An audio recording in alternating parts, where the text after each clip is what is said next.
Welcome to the podcast, Appetite for Distortion, episode number 283. My name is Brando, and with me is sometimes what's going on, my dear friend Ian. Hey, how's everything going? It's good to be back. I feel like we do this about once a year. I got to come on for Steel Panther. More recently, we did Donnie V. And when I heard George Lynch, of course, I jumped at the opportunity. But I'm doing good.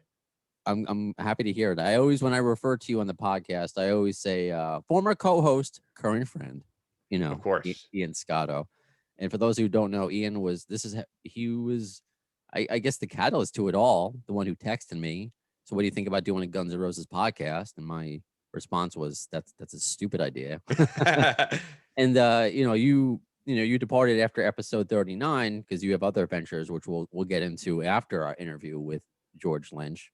But obviously I've continued, but whenever there's an opportunity to bring you on, bring your expertise on, I think fondly of the episode where you called in from South Dakota, right, to go see Dokken. Yeah, that's right. And I'm wearing the shirt. Yeah. Yeah, when we thought it was like the one time they would ever do it, and they've done it since.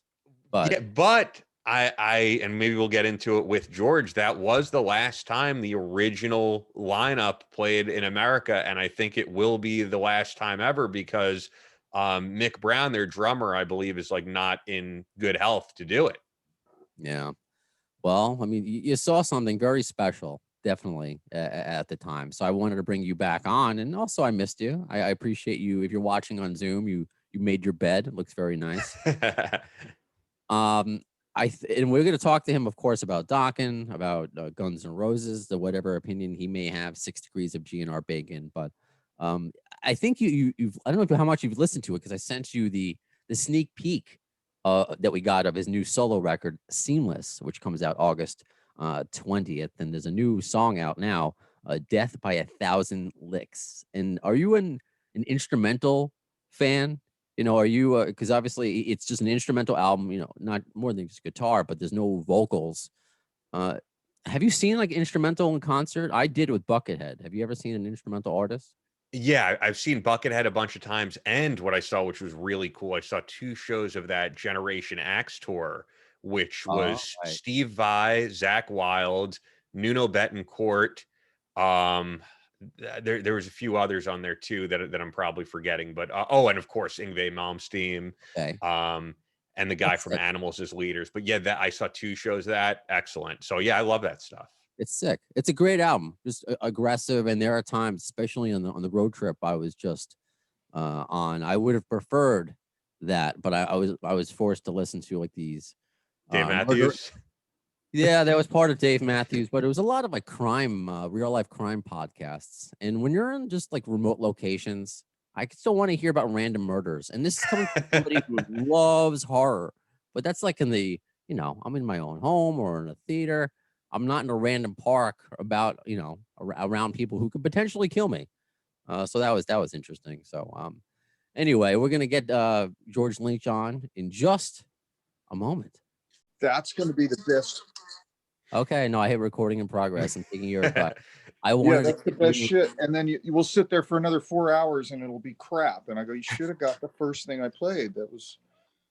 No, You're right. I mean, I couldn't tell you how many times that's happened. I'm sure it's happened. It happens to everybody. It's like you play something in the studio and you're like, fuck, that was, you're exhausted and you just poured your heart out and everything. And it was great and was inspired. And you look, and then it gets done, passes over and you look at the engineer and he's like, yeah. And I'm like, yeah. I go, that was cool. Can I hear that back? He goes, oh, I wasn't recording. You want to record this? Are you fucking kidding me? I've had that happen with shows. So Brando and I recorded a whole show with one of the members of Velvet Revolver that got deleted somehow, unfortunately. It's not a good feeling. No, it's not. So that's why, George, I'm going to take your advice. And just press record, just get into it. No matter, I don't know. I just wanted to be just in case if you needed to get situated in your chair. But no, thank you, George. Yeah, but the magic already happened, so you already missed it. Well, George, thank you for joining us. And do you always have a guitar in your hand? Is that what you do when you brush your teeth and maybe shower? Do you have to put like maybe a shower cap on the neck of the guitar? Either a guitar or that other thing. And you don't want to see that, believe me. No, not that kind of show. Not yet. And I like how and you'll notice my segue. It's a seamless transition into a conversation with you. So, how long did you work on? Yeah, you like that. How long did you work on your upcoming solo record, Seamless, coming out August 20th? How long was it? Well, it was done in a fragmented way because I originally wrote the music without all the soloing and everything, with the intention of it being a Lynch Mob record. It didn't work out, and I ended up instrumentalizing it at a later date. So it was done in two chunks of time. The amount of time I actually spent on it, because it was sort of fragmented, I can't really remember because it's been a second. Generally records these days, I take about maybe a couple, 3 weeks to write and record. Wow. Relatively quick. Yeah. So well, I guess this is my thought about for instrumental albums, because obviously when it's a band, it's like, you ask what comes first, the lyrics and the melody. What comes first for you? How do you do you think of, because you have obviously some really fun album song titles rather. So just let's say Sharks with Laser Beams. Best title. Do you think of that first and then you get inspired, or do you how does the song come about for an instrumental record? Yeah, I think, well, what is the motivation and conceptually what is the song going to be? So I was thinking, okay, I was watching Sharknado, and then there's 12 different sequels, so I watch all of those a lot, and they're really good movies. The acting's good, the screenwriting's good, production value's good, it's not corny, it's not easy. Yeah. And I'm just kidding. I didn't really, I just was done with the whole record. I just, was having fun with titles. That's really all I was doing. Because, when we're kidding around all the time, we're sitting around in the studio or whatever, and we're joking around half the time about stuff, and we'll come up with silly names about, for songs. Of course, we can't really use them because you can't sing Sharks with Laser Beams in a good chorus. And so, but with instrumental record, you can call it anything. So you said Sharknado. I assume the title was inspired by Austin Powers because, sharks with freaking laser beams, what that Dr. Evil says. Yeah, I think I probably forgot where I was plagiarizing it from, but you're right. That's what Shark Week. There's sharks everywhere. So I guess then everybody loves sharks. Those shark shows are real popular, so I figured that would spill over into the song, and maybe one of these shark shows will pick it up and use it as a theme song or something. That's a good idea. I think that should happen. All right. Yeah. Hey, you could work on that. I would pay you a commission. Okay, I'll put it out to my people. Your shark people. Yeah, I'll tell my cats who I'm hanging out with right now. Those are my people. So then, I guess what motivates the song path, the solo path. You could Mako a bunch of money if you did that. Oh, I know. No, but Mako, get it? It's like a shark pun. Never mind. I'm sorry. I got it. That was I just thought of that. All right, go ahead. I'm trying to think of that was a hammerhead of a joke. No, I can't. Whoa! That was good. I was thinking of a great white pun, but I just couldn't. So was I. Yeah, I don't know if you could see the smoke coming out of my ears. My brain was burning trying to be as clever as you. Are you a pun guy? So I try to be. Yeah. Aren't we dad jokes. I like it. Good, yeah. My beard is I do have gray hairs, not quite up to you, but I do like my dad jokes. Yeah, it's not a contest, by the way. Everything's. What do I win? My love and affection, my admiration. If I think about it, you got that let's go back to before we continue with the new album. What we were talking about before I decided to press record. Do you get people jealous of our fellow rockers, of your dome, your beautiful head of hair? Like that I'm jealous of too. Because you have a great beard. Because not everyone, they might grow a beard and it looks all patchy. You have a great beard. I get complimented on my beard. Do you get complimented on your hair? Because you don't have to give it any names. Because there are people, in the classic rock world who are, hiding it, holding on. I did for a while, so no judgment. I was hiding it for a while, but now people know I'm bald. So Well, I that's mean, being I in care. a legacy rock band with older cats like myself, and we're all driving around the country, and we're talking and shooting the shit all the time. Invariably, the subject of baldness and hair replacement and all that kind of stuff comes up, and that's really was like the passion subject most of the time on the road. See. It was crazy. It used to be chicks and drugs and fucking rock and roll, and I love talking gear. That's all I want to talk about is gear. Nobody wants to listen to me, but everybody else is just hair, because they all have these hair issues.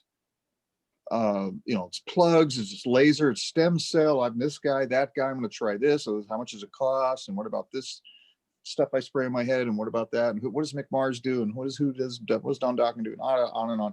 I was like, who fucking cares?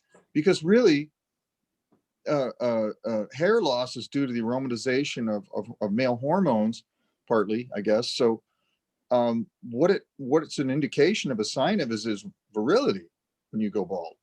So that's a thing that actually you should be proud of. So what does that say about me? So you guys are a bunch of fucking virile studs complaining about hair. No, wave that flag, be proud of your baldness, I guess. I don't know. I am. You know what? I actually wanted to transition though from the talking about hair to the hairband thing, because what's interesting to me, especially with this being a Guns N' Roses podcast, is that when Guns N' Roses especially made the Use Your Illusions albums, people said, wow, this band is talking about real stuff. But the thing is, Dokken often gets grouped in with these bands of the 80s when you guys were always writing songs about real stuff. The fact is, like Lost Behind the Wall being about drug addiction, or I'm trying to think of like other songs, Will the Sunrise being about all the wars going on in the world, The Kiss of Death being about the AIDS epidemic. You guys were a band who always wrote about real shit. Yeah, and I got to give Don credit for that, because the lyrics that I was involved in and the subject matter I was involved in was usually pretty silly and cartoonish. It was just kind of in the moment of the 80s, flaccid superficiality, and that's kind of where I was living with lyrically at that time.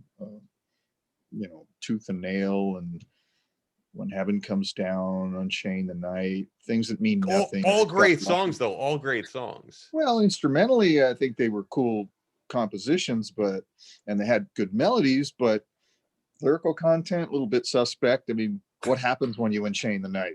Oh my God. You just got lucky. I mean, that's something, Dean Martin in Vegas and Rat Pak, and it just got lucky. Hey, it's like, what is that? Maybe it's cool. I don't know. Wow. I guess I love how humble you are. You're so real and so humble. I love that. I think that well, it's this thing that I'm patenting. It's called false humility. And I'm really, I like to brag about my humility, is what it is. Yeah. I got that. Right. Okay. So then, if you're not writing lyrics that could potentially be silly or anything, I guess what guides you, to go back to my original question, what guides a song, an instrumental song? Where we already spoke about titles, but what guides, what makes, I think, 7 minutes to you, and what makes the single out now, Death by a Thousand Licks, about 3 minutes? Like, what guides that? If it's not lyrics, what is it? Well, so I majority of the music that I've written or been involved in writing comes from a guitar centric place. It's just me sitting here coming up with a riff, or have a beat in my head, or a rhythm in my head, and then I have a riff that goes to that or something. It just comes out of nowhere, whatever is inspired, and I just build on that riff, and I build more parts that are, from a guitar standpoint, are related to that, and melodically and harmonically related in some way, that I can imagine. So anyways, and I'm thinking, I think almost on maybe semi-consciously about the potential melody. So that's why I think my writing works for singers, is because, and singers have told me this, they go, when I hear what you write, it's like, you're leaving this open, and you're for a melody, and you're implying a melody, which I think I do, sort of, like I said, semi-consciously, because I'm not really a singer. In my head, I'm Aretha Franklin, but when I open my mouth, of course, that doesn't happen. But so,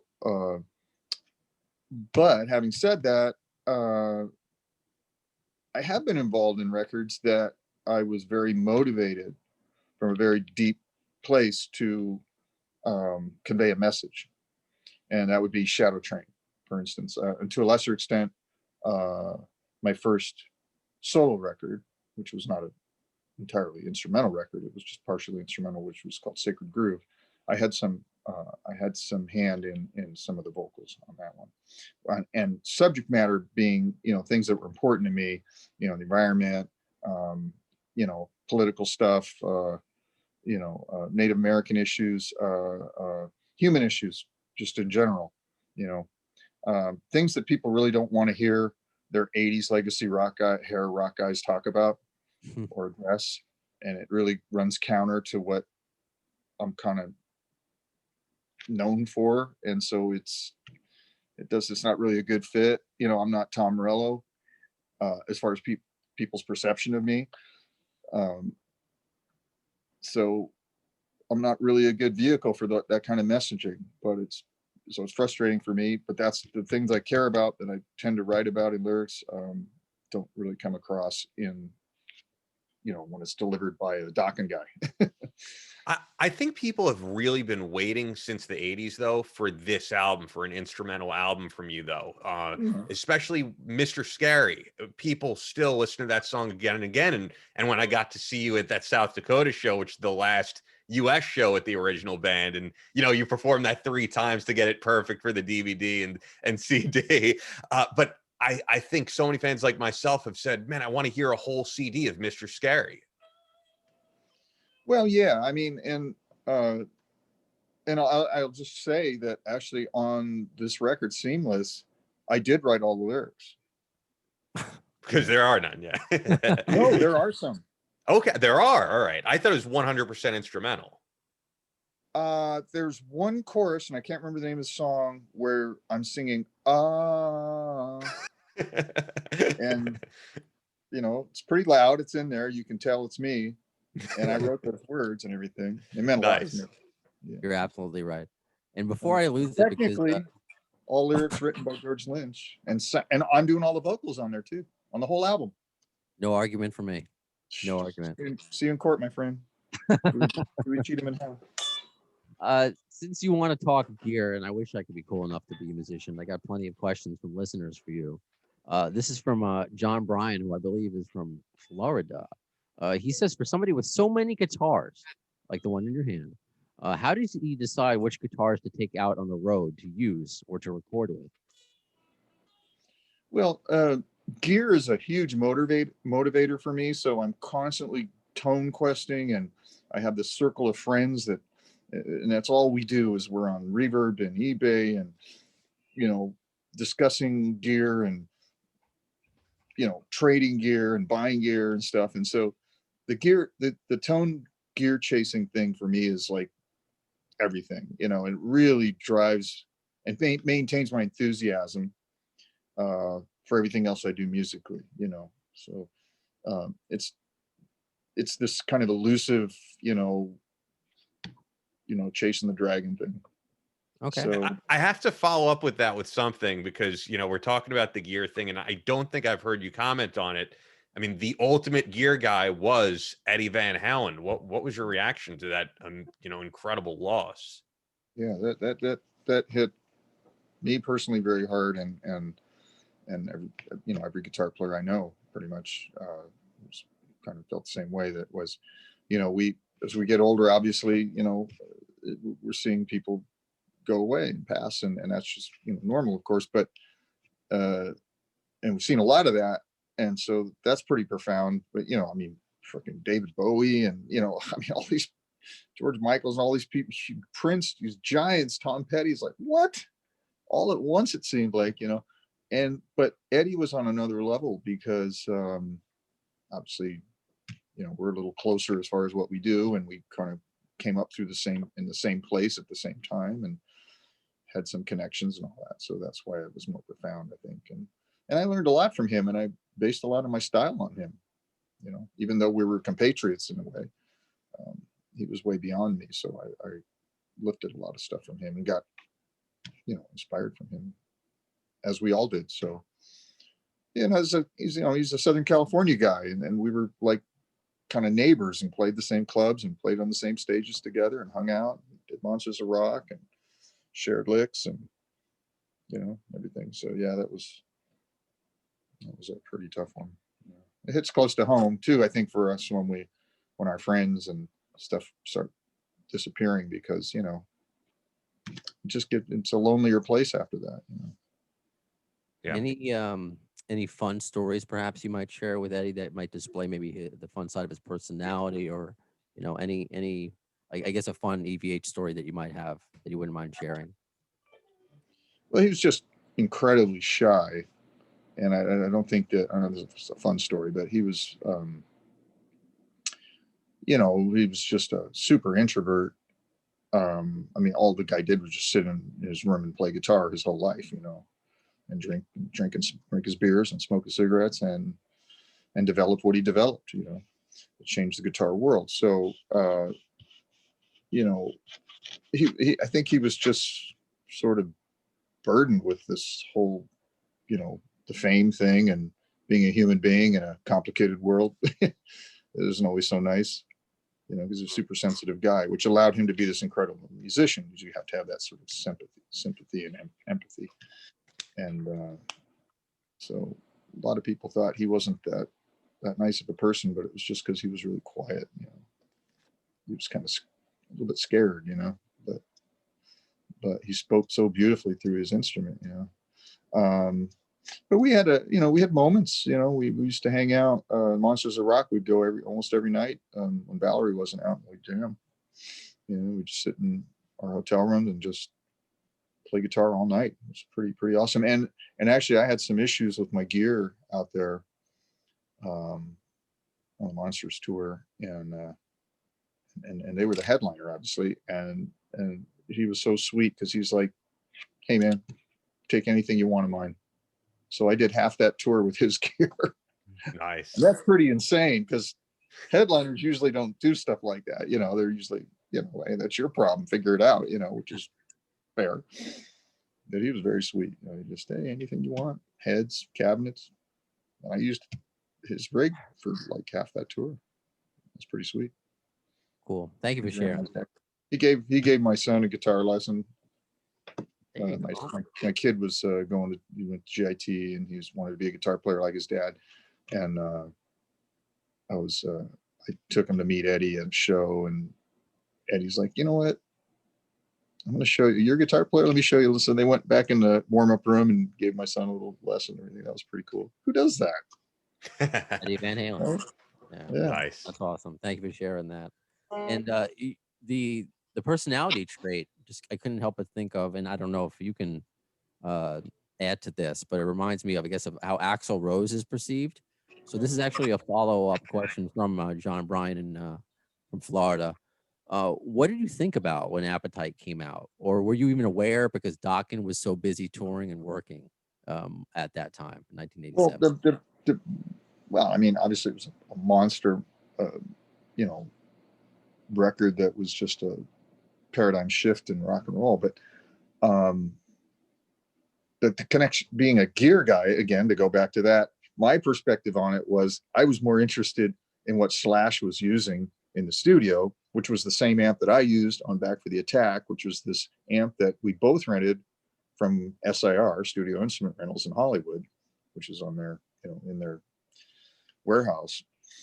And we both wanted to buy it. And I don't know what happened to that amp, but it was a JCM 800, and it sounded incredible. And I was like, "Oh, I need to own this thing." And they went, "We don't sell our equipment, we just rent it." And then Slash rented it.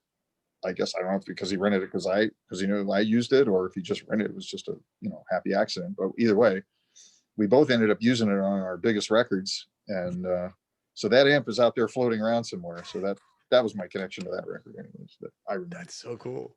That is cool. Yeah, we got to get that. There's got to be this. I don't know. I don't know if either of you are wrestling fans, but there was a WWE show recently where they would try to find lost memorabilia of these famous wrestlers, and there's got to be something like that with rock stars to find these lost amps or guitars or these things with history. Well, I the would problem is that and I'm sure it has been found, or I don't know if it has been found, but there's a lot of people on the forums all talking about this is like known stuff now. Not it's a common knowledge for people who care about this stuff. But if the amp is around, then it's going to be priced out of affordability for anybody. Fair enough. Fair enough. Including myself. I know we can't keep you here forever, but what is the thing you're most looking forward to with the new record? Is it just for everyone to hear it as a specific song, or getting out on the road so you can play it for people? What's the thing you're most looking forward to next? Yeah, that's a tricky proposition, getting something like this out on the road and playing it for people, because getting out on the road is a very complicated, expensive proposition, especially with the pandemic and everything. So you really got to have a lot of popularity in your base and demand to make that happen. The only project I've done in recent years that would support that would be KXM. And maybe the End Machine. And the End Machine did go out and do some shows, and they were profitable, and it worked, But for something like this, it would require building a band, me going back, learning all this complicated material, and going back out there and not playing Wicked Sensation or Dokken songs, but playing this stuff. Now, how many people want to see that? Well, is that going to fill? What is that going to? Casino? Auditorium? A club? If I'm playing small clubs, which I'm not willing to play, what are they going to pay me? Not enough willing to go out there and do that. So right now I'm, doing bigger shows with Dokken and my band, Electric Freedom. I'm just going to keep doing that. But what the backdoor way to answer this is the fact that I have this band now called George Lynch's Electric Freedom versus Lynch Mob, a retired Lynch Mob.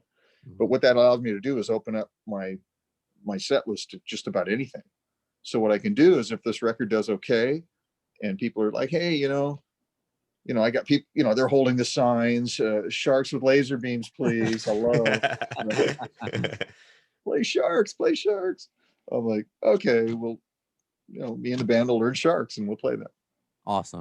I was actually surprised to see you still on the road with Don, because, when you did that Japan run and when you did that South Dakota show that I was, so happy to see, the perception was that you guys were doing this and this was it because you just could not get along. And it seems like you guys are getting along at this point, which is awesome. There was no getting along problem.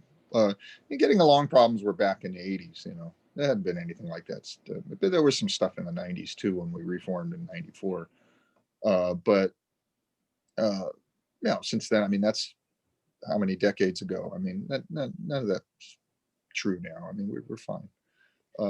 And so what I do is, Don and I were doing shows where my band opened up, and then Don would come out and play with Dokken, and then I would come up for a few songs at the end of the night and do and play, and it'd be all kumbaya, and everybody loved it. So it worked, and then the COVID shut us down, and then we're back out there doing we rebooked everything. We're back out there doing that again, and it works, and it's wonderful.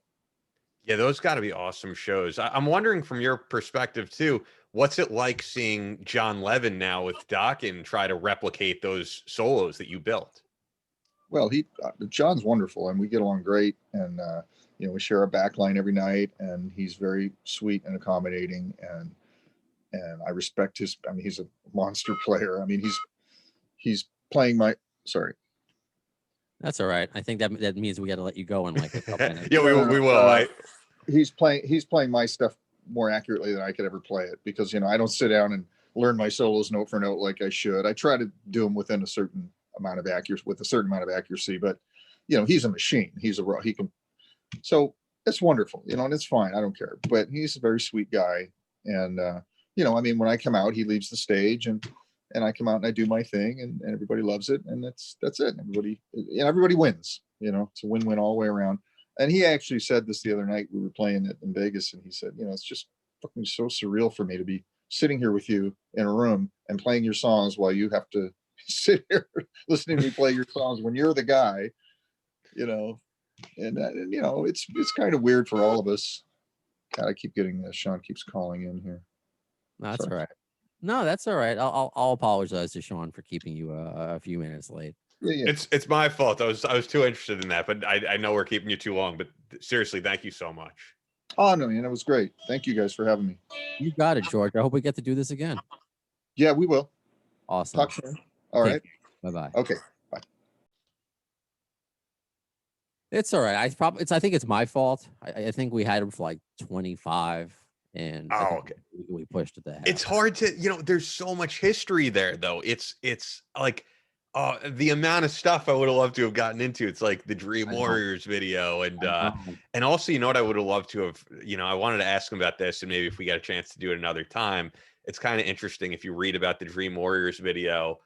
He's supposed to break through the wall, but he kind of steps through the wall because he said he was so high at the time that he's like a baby. I've heard him in interviews say that like a baby should have been able to get through this, but I was so high I couldn't do it. And then he got to the point where he and he admitted this, he was like doing steroids, and he got like bodybuilder huge. Yeah. And he was like, it affected my playing. It was the stupidest thing I ever did. And now he just looks very healthy. He looks great for a guy his age. He does look great. And I can't help but sometimes talk about hair, but I think it's the unspoken thing with men. Women you see talking about getting breast implants, breast reduction, plastic surgery. With men, I think now, and I spoke about this many episodes ago when I was jealous of Mike Squire's hair, and just I got to be honest with mine that it was like the time when I had to finally I got to use a cane in my regular life. I already had leg braces. I got to get a cane, and I'm losing my hair at the same time. So I was like, I don't know. I felt like I was dying. So I'm like, if I had a choice, I'm like, I can't fix my physical disability. Let me try to fix my hair. So I just tried to do that, all the regimens for so many years. Then it just got to a point where it affects your personality. It really does. And then as soon as I shaved it, it's like, oh my God, a weight was lifted. I got more girls with a shaved head than me trying to hide it. So it's just, so just shave it. And I know he named a couple people. I don't know if that's known or whatever. But there are other people also within Guns N' Roses that I have strong belief that have had more than one. So you don't have to just say, oh, he's talking about this person that have had hair transplants or something done. I absolutely believe it. And you know what? It's okay. It is absolutely okay. Especially, I haven't posted it yet, Ian. Maybe I'll send it to you. Someone sent me a TikTok video. I don't have TikTok. My fiance has TikTok. And it's just of a, 20-year-old girl watching. It's with I Remember You in the background with Skid Row, from Skid Row. And it's basically, it shows Sebastian Bach then and now. It shows Axl Rose then and now, Joe Elliott then and now, all these rock stars that were, very, very attractive in their 20s. And now that they're 50s and 60s, they're not to her.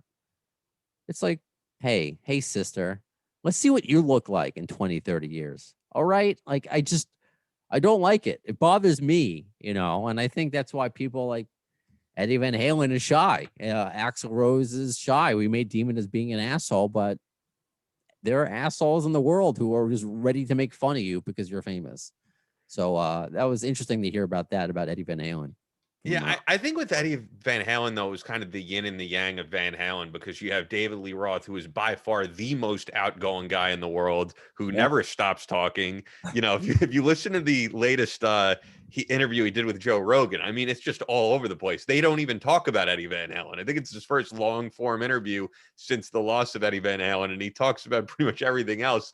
And yeah, I think I think from what George was saying, I wouldn't be surprised if that was him prior to the fame too.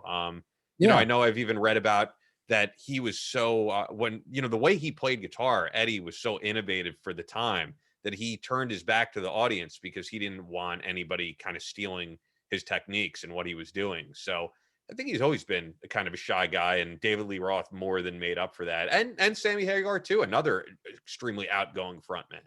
And I didn't want to mention it in the interview because I think it just would have taken his answer would have been too humble, and I just felt like I wouldn't want to ask it anyway, especially since it's on Wikipedia. I don't know if you can believe that some people try to claim that George invented the double tapping technique, but he has denied that in past interviews, and like not Eddie. He credits Eddie Van Halen for doing it, but it's very interesting that there are people who try to credit George and I think that's why I went over. It's not just there's so much to talk about.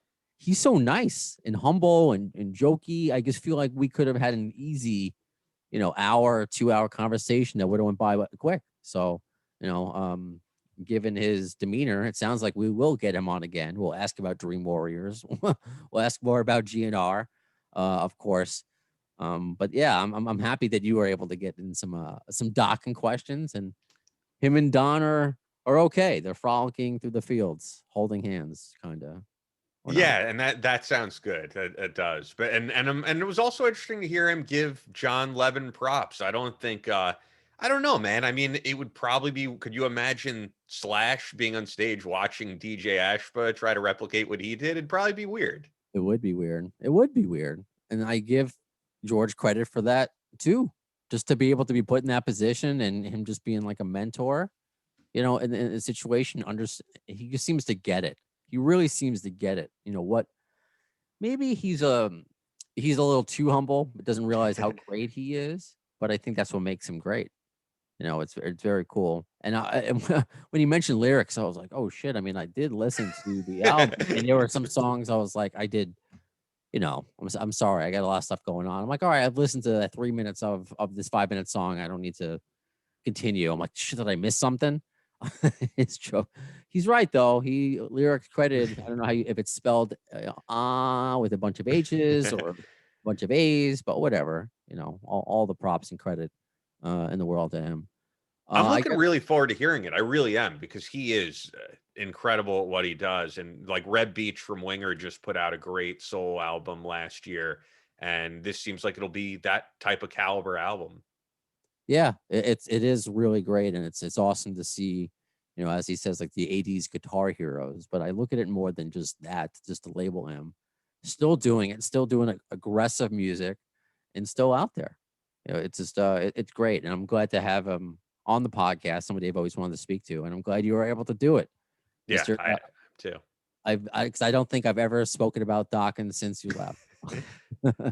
I truly, I mean, I think they really are like one of the most underrated bands out there. And it goes to what I said during the interview. They wrote about very real things. They were not, and I love all that fun music, but they were not poisoned doing nothing but a good time. They were writing about, like I said, about war and AIDS and drug addiction and very real topics. I guess, as George said, you got to credit Don for that. But then you also think about, without Axl, would Guns N' Roses have done? And they wouldn't have.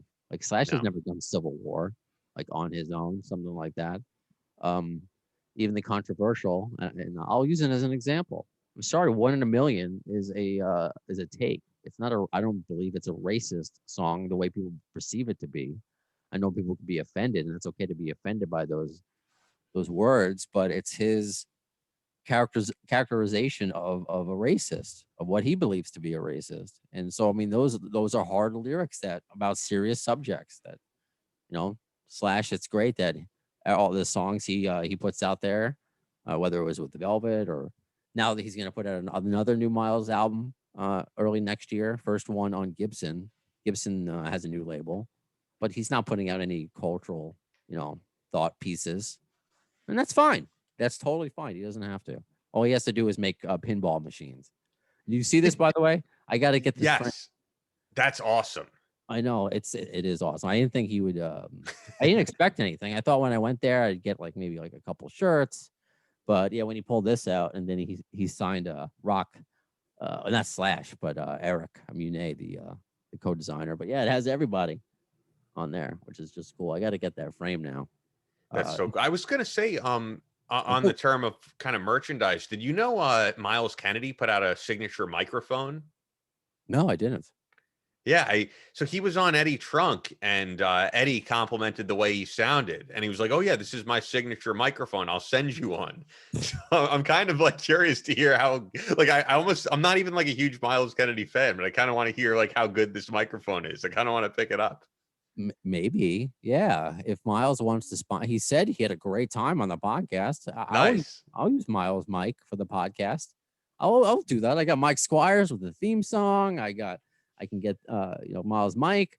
I have my background made by various GNR people, Arian Bueller, lithographs, and yeah, I just got to get this. I was hoping, I was like, there might be a comedy moment because the poster behind me, the pinball one, it's just propped up. It can fall down any second. I thought it was gonna fall on me, and it was gonna totally hack during the George Lynch interview, but it didn't. It worked out. So anything, because I know you've been busy. Anything that you want to talk about, because you're still doing Battle Line podcast, which is pretty cool. I get to see your buddy Chris Tonto's commercials about his, what was it, the sunglasses? Yeah, which has been like airing for years now, but it's always still always on. Yeah, no, I'm doing Battle Line podcast with Chris Peranto. It's definitely been really fun. I mean, we've made Peranto, what do you say? Peranto, sorry, I said Tonto, but that's his name. No, it's Chris Tonto Peranto. Tonto is the call sign. Got it. Yeah, no, you got it right. So I was gonna say we've had some of the same guests because we had like Dave Silvera on and stuff. However, just to be honest, when I look at the numbers, it's like that audience really wants to hear the special operations military guys. That's what we do. That's what really draws people in. So like last episode I had on Rob Furlong, who broke the record for longest sniper kill shot, which was a record held by Carlos Hathcock back in Vietnam days. So that's what that audience really likes to hear and loves to hear those stories. And yeah, it's been going really well. And then I'm doing podcasts also for narrative.fm, but I have another idea. I'm kind of like brainstorming for another podcast, like sometime by the end of the year, I think. Okay. All right. Yeah, you're busy. And I think I put it out there, not that I have more time to do anything, especially working on slowly but surely Doug Goldstein's book, but I still would love to do a horror podcast at some point. I still I would love to do like a horror podcast, or because this one is like become a GNR / mental health one. So I've got a nice coverage of my brain there, but I just watch too many horror movies. People ask me like, do you listen to podcasts? No, like unless I'm like kind of editing mine or maybe some random interviews, I will. I always do. Yeah, I know you always have. You're the one who got me into it. I love the whole medium. If you ever need a female voice for a horror show, I have the right person who does Battle Line, Debbie Rashan. She did Fangoria Radio with Dee Snider when I worked on that. She's perfect for that. So wait, you're co-authoring a book? Yeah, I want to say, because it's going to be Doug's autobiography that I'm kind of ghostwriting it. Yeah, and that's been going on maybe early this year with Doug Goldstein. He asked me because like with a lot of these rock stars, you're like, oh, so when are you putting a book out? So and Doug would get that question. And, I found out he tried to do it a few years ago with an author from Rolling Stone, or journalist rather, from Rolling Stone Italy. And it just never worked out. Schedules are difficult. They're even difficult with him and me now. But we've, just like we're doing now for this episode, we've recorded a bunch of conversations, about different topics. And I don't know, like 7, 8 Zoom interviews, usually like 2 hours long, something like that. And I transcribe them. And I kind of just, because, yeah, you want to capture his way of speaking, but you're also, you're going to read it. So it's kind of, I got to shape it like that, and what chapters are going to make sense, where things need to fall. So that's kind of where we're at. We still have a lot to do. I know we really wanted to, and this will be a nice segue because I'm only a few days away from seeing Guns N' Roses kicking off their tour, which I'll hopefully be at. I haven't gotten tickets yet, but there's apparently plenty available. There are. So if you he wanted the book to come out when they were on tour, but this was like during like COVID, and then all of a sudden we thought like there were going to be no concerts in 2021. That's how like a lot of people felt. So like, all right, we'll get it out next year, and maybe they'll tour in the spring, maybe if we work really hard.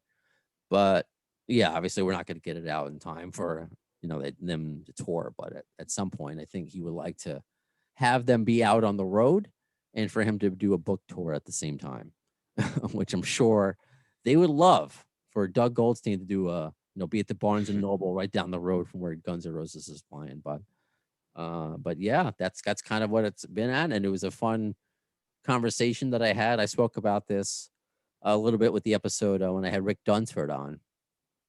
And speaking of episodes that people like to listen to, yeah, obviously George Lynch and all the interviews I do, it's the meat and potatoes. But when I have like Rick on to talk about like the underbelly of GNR and some of the happenings, those numbers are more.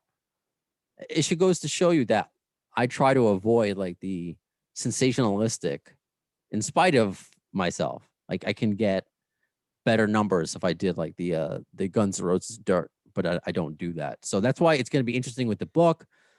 I don't want it to be like and it's not, because a lot of it's about Doug's childhood and his perspective on things. And there's a lot of things that he did even before he went to Guns N' Roses, and his thoughts and philosophies on things. So it's gonna be cool. But yeah. So anyway, I already had, when they canceled. So when we were working on this book heavily, and we found all concerts were canceled, I don't know if you had tickets for Meadowlands when No. Smashing Pumpkins were going to open. I held on to those. That's rescheduled for, as we're recording this, next Thursday. But so I still have those. But I wanted to see a couple shows. I was recently on my kind of vacation when I went to, Pinball Factory. I went to Chicago, Chicago Airport. I was in there. But I wanted to, I'm trying to think. I wanted to see them in Wrigley when I was in Chicago. And when they re-announced the dates, they moved it to September, because I happened to be in Chicago and I thought they were going to happen to be at Wrigley Field. I was like, oh my. So my heart was broken when that happened, because I've never been to Wrigley Field. Yeah. So I thought that would have been a great, first experience, Guns N' Roses at Wrigley Field. Fenway Park, I just can't do it with work, because I'm like, you know what? I want to see another show. Like if I can drive to it, let's do it. Come visit me in Florida, man. Maybe those tickets are actually really expensive because it's two shows, but they're at a very small venue. So yeah, well, I looked into Atlantic City, which obviously I can drive to, but that's a small venue. So like the handicap seats were like $300. I can't do that. So I'm like, you know what? Pennsylvania, Hershey Park. It's on a Saturday. We could spend a weekend there. Let's do it.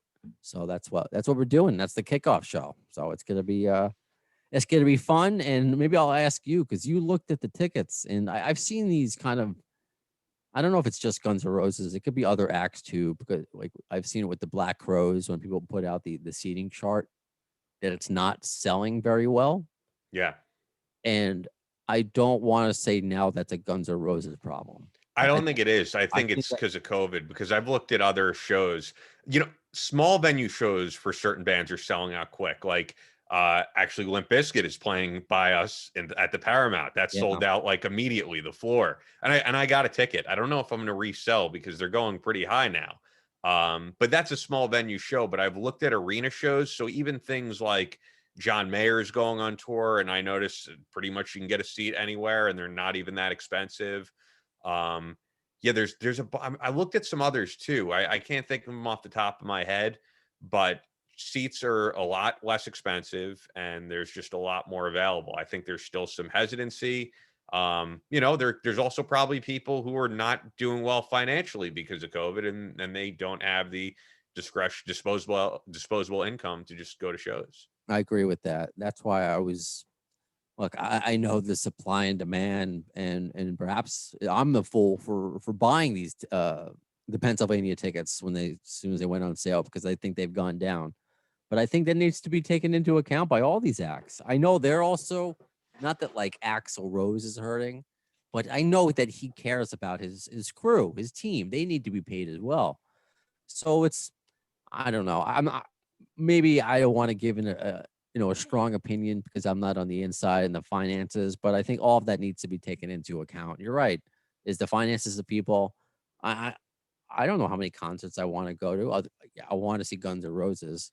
Um, if I wasn't, I wouldn't go on vacation if it wasn't for my fiance. So it's not like I have a lot of expenses for me personally. But that's what I wanted to spend it on. I don't Yeah. know how I'm going to spend it much more than that. I know as this year goes on. But Yeah, I whatever. remember Man, I looked at Corn and Stained actually because I'm thinking of that now. They're having the same thing. There's a ton of tickets available, really not that expensive. So it's definitely it's a down the line thing right now that yeah, it's and they end up just lowering the prices. There's also like deals going on that you can get tickets to show. I think Corn, and then there's also that Kiss tour, and they're having seats for like $20. You know, they're granted not good seats, but yeah, I think they're having trouble moving a lot of these shows. So I don't think it's exclusive to GNR. And I think, you know, if those seats don't sell, which they're really not, day of show, I wouldn't be surprised if you're able to be on the floor for less than $100, all things, you know, factored in. that's what I was going to ask. And I'm curious about what's going to happen day of show. And you see this in sports, you know, moving people down, a certain box office deals if you show up. So I'm hoping because I couldn't get the handicap seats for Hershey Park Stadium, I believe it's called, were sold out. So believe it or not. So I guess there's more handicap Guns N' Roses fans. Where are you at? But Let me there's know. not a whole there's not a whole lot of handicap seats though in general, right? I mean, it's that's a quick sellout. It can be. I mean, it just depends on the arena because what they do a lot of times is that they might not have actual seating. It's just kind of like a by the railing that's kind of marked off where you can put like if you're in a wheelchair, and then they'll take out a fold out chair with their companion, you know, which you know I'll do that. I'll be honest. I use a wheelchair in the airport. It's just too long, and it was easier for my fiance because she was carrying everything. She's like, just go in a wheelchair. I'll put stuff on top of you, and let's go. You know. Did uh, did I'm like, D okay. Snyder tell you the handicapped section story when he was on with you? No, but I will have to ask that because I don't know about that story. You could look it up. It apparently happened to him twice. It happened to him once, like before I was working with him, and then I think it happened more recently during like a song like "We're Not Gonna Take It." He tells the whole crowd to stand up, and he's like, "What the fuck's wrong with this section over here? How come all you are sitting down?" And someone had to like tap him on the shoulder and be like, "D, that's the handicap section." Oh my God. I have to when I'm assuming I'll get him on again. I never want to assume. I hope to get him on again. Yeah, I gotta talk to him about that because that's just funny. I'm not offended by that. That's just Of real. course, yeah. Uh yeah. So maybe with the lack of seats, I can move my way down. I don't know. That'll be interesting. Because like having a cane, sometimes it's just like it's like being a hot girl. Honestly, that's how I believe being like being like maybe young. Because old people with a cane, people see it. I mean, they're nice to old people with a cane. But with me, they think, I mean, yeah, there are things wrong with me, but they think maybe more things are wrong with me. So, like being a hot girl, just like opening doors, overly polite. Do you need anything? I'll go get you this. I'm like, oh, sure, you know, that kind of thing. So, we'll see. But I'm gonna post pictures and tweet a lot. We'll see how many videos I take. Um, I don't know because I find myself singing along, and no one wants to hear that. Like I don't want to sit there with a camera taping a song that'll probably be taken down anyway. Uh, and then that's see that we were talking about this off the air, Ian. What was the last concert I was at? What we were at before? So I've said this before. I was in Austin City Limits. GNR played just the first day. My last day, last band, technically the last band I saw prior to GNR was Mumford and Sons. But anyway, with GNR, yeah, I'm videotaping it and I'm doing live streams. And I listened back to it after the concert, and I'm just singing along. I think you could hear me. I'm just like, it's always. I'm like, oh God, I sound like a ferret being stepped on. Thankfully, there were like a laugh emojis on there. Just very embarrassing, and people would seem to, you know, they appreciated my passion. So I'm going to enjoy the songs, but I'll take plenty of pictures and tweet. And I hope to see you there, man. If you have time, you know, come down. Yeah, I wasn't planning on it because of this Florida move and then also this price of tickets. But now that they're going down, and I I'm moving August 20th. I could probably I'll see if I can go. Our friend Jay is also like, oh, I have who listens to the show. He was like, I have an extra ticket, man. So I don't know. I'll possibly be there. I know the big discussion has been like, oh, what do you expect to see? And I think the mystique of GNR of, oh, they're going to pull out this old song, which, they used to do, I think, prior to the reunion more. I think we're seeing less of that. I think it's going to be very similar to the last tour, and that's fine. Yeah, that's fine for a lot of people, and it's not fine for the diehards who want something new. In general, I just want to enjoy, I know I'm going to enjoy the show. I never thought I would see Axl and Slash on stage together again ever. So I'm happy. Would I like to see some different things, some songs I've never heard live, obviously new material? Of course I would, but I'm not going to not have a good time because of that. But how do I got to ask this before we, kind of wrap up with Florida. What's going on? Where are you moving? I came close to moving to Florida once. West Palm Beach. I worked on a very short-lived radio station that was owned by a Long Island company. And some people, you mentioned Jay, a listener who we met when we went to MetLife Stadium, who looks like Otto from The Simpsons. Right? Yeah, I remember. So I still have a listener of this podcast who, Tough Duff, who's been following me around since that short-lived radio station where I would play Guns N' Roses into new music. Man, I was the best program director for 6 months ever, but just run by a shitty company. So I hope to see, I want to see you there. I want to see Duff there. So I almost moved to West Palm Beach. So that company ended up fucking me over. I never moved down there. I just ran a West Palm Beach radio station from Ronkonkoma, Long Island for like 6 months or a year or whatever. There's a lot of that now, though. When I've traveled during this past year, like when I went to Arizona, I turned on the local rock station. You could tell that there is no one there. It's just song after song going into a sweeper and going into another song. There's no DJ. There's nothing local. Yeah, it's more and more common. I noticed that too. Also in Arizona. Where did you go? I was in Scottsdale. I was thinking of moving there at one point. I mean, everything. I've just been thinking of moving out of New York. But yeah, no, I'm going to be in Boynton Beach just for 9 months, and then I might possibly come back. But as you know, like prices here are crazy. Why 9 months? Are you pregnant? You just want to have a thing down there? That's the 9-month lease, but I'll be back regularly. So okay, well you're doing our stereotypical retiring to Florida. No, I'll be back though. I'll be back. That's cool. Do as much as you can in Florida. I mean, it's so many different places, parts of Florida. That's where I got to see Velvet Revolver, was in West Palm Beach, unrelated. And it was fun. It was like typical Florida, hot ass day, then the middle of the show, torrential downpour. Then you're just like hot and sweaty and wet the rest of the day. But it was a great concert, nice. Regardless. But I'm sure whether it's Guns N' Roses this weekend, we'll end up catching the show together at some point. And if not, I'll see you when you get back from Florida. Yeah, no, but like I said, I'll be back regularly. Yeah, and it's only a 9-month lease. So okay, right on. Well, thank you, my dear Ian, for joining me again on this podcast that we created. I've just led it to a place that it's frightening. That is very frightening. So that does it for this episode of Appetite for Distortion. When's the next time you're going to see Ian? When's the next episode? Who is the next guest going to be?